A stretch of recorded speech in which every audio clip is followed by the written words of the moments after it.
Hello, lovers and friends. As you can see, Justin and I are very comfortable right now.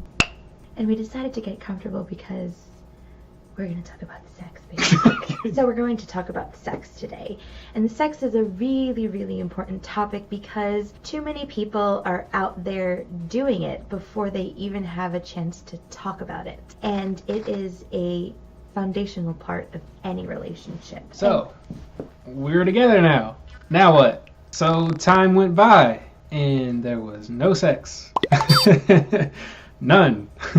And we were both kind of on the fence about it, kind of confused, like, hey, do you want to do this? Do I want to do this? She took the initiative and she found this checklist. And this checklist went through a bunch of different questions. There's plenty of them out there. If you don't know what we're talking about, just go Google it. Is your partner ready for sex? Are you guys ready for sex? Through those questions, we realized what was important to each other, what was important to us. How do we want to honor that? It was great. It was life-changing. And then for me, I've never, ever sat down with any girl and gone over a checklist about sex. You know, I thought at first I kind of thought it was crazy, and I was like, what would I was like, there's nothing wrong with me, I'm fine, I don't need to do this. And I got into it and I was like, oh man, these are great. And I had found this checklist before I met him. I was like, man, this would be really good to do with my next boyfriend.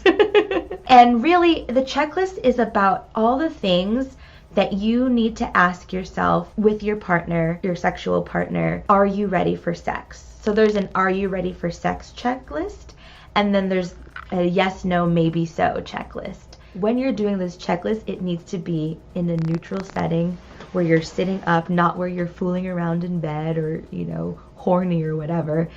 Like it has to be like a business meeting, which is what we did. We were sitting up, we were going through it at a desk. We were like, so that's very, very important. So the Are You Ready for Sex checklist has all of the physical, emotional, mental, and preparation considerations that you need to think about before actually having sex. For example, in the emotional column, it would be things like, are you still in love with someone else? In the physical column, it would be things like, do you have contraception? Do you believe in contraception? Have you gotten tested? What are your results from those STD tests? From a mental perspective, it's, you know, when was the last time you had a sexual partner? How did that go? What was that like? What do you think about it? And then the yes, no, maybe so checklist is things that you would like to do with a partner, things that you have done. So you would either answer yes, no, or maybe.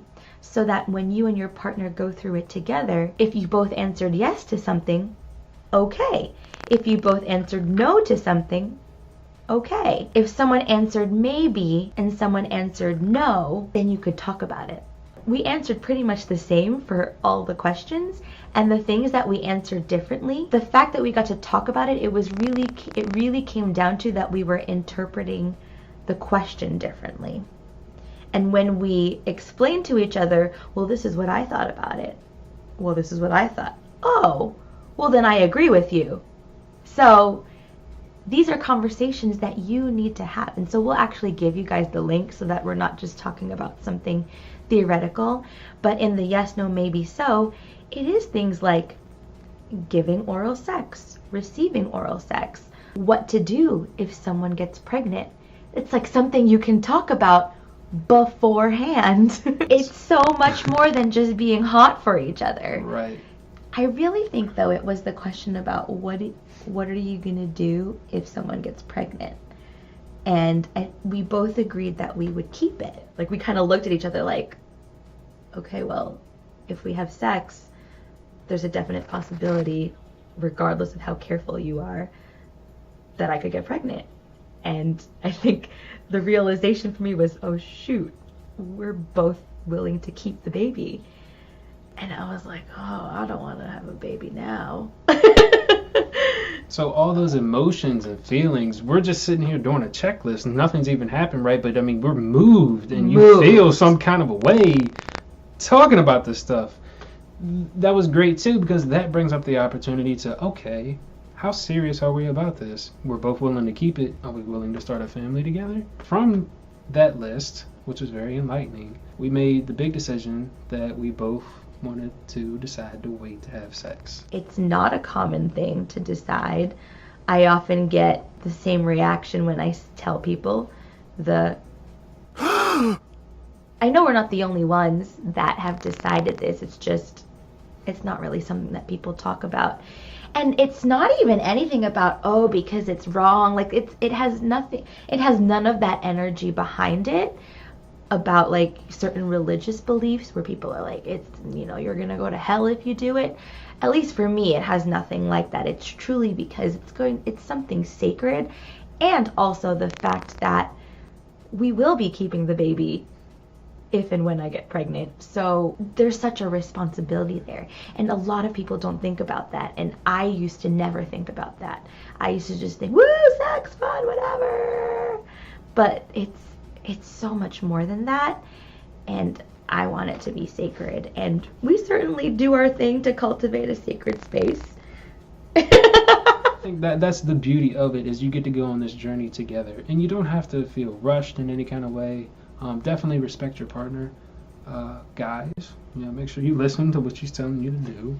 Ladies as well, And you can live in this day and age, and yeah, we might be ridiculed. Yeah, we might get looked at funny, but so what? Who cares? It's our relationship. It's our journey together, not yours, not theirs, not whoever else's. It's ours. This isn't even like a PSA to do it. Like I wouldn't even impose that in any kind of way on any other couple. Like, no, you really should wait because this and this and that. We're sharing this with you because it was a very empowering moment for us to make a decision like that that's seemingly unpopular, but we made it together and we felt good about it together.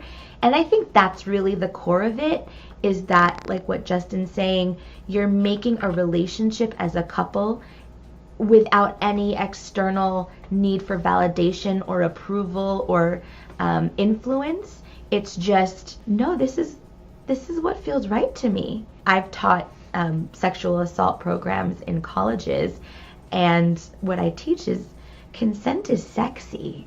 And so when it can be done without having to be drunken in a bar and whatever, you just end up messing around with someone and you have sex, and yeah, it's great, and I'm sure it's sexy and all of that, but like that commitment that we made, it just was so next level, intimate and deep, and like it was like mental, it was emotional, it was spiritual, it was soulful.